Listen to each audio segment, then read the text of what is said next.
Retrouvez dans cette vidéo les préconisations et astuces pour une installation mécanique optimale du variateur VLT-FC de Danfoss. Si les ailettes de refroidissement sont apparentes sur le variateur, montez le variateur sur une surface plane ou ajoutez une plaque de fond. L'air ventilé sera ainsi guidé vers le haut, évitant l'échauffement du variateur.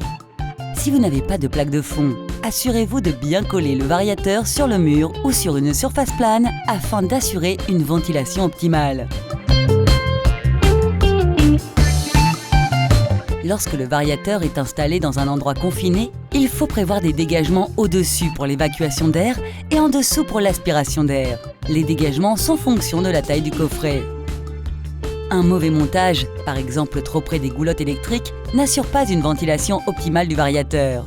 En fonction de la taille du coffret, les dégagements diffèrent. Voici un tableau récapitulatif des dégagements en millimètres à prévoir au-dessus et en dessous. Il est aussi important que la plaque passe-câble assure une parfaite étanchéité. Pour cela, ne retirez jamais cette plaque et installez les câbles avec des presse-étoupes étanches. Consultez aussi les autres tutos Danfoss pour le variateur VLT-FC. Et visitez notre site internet danfoss.com.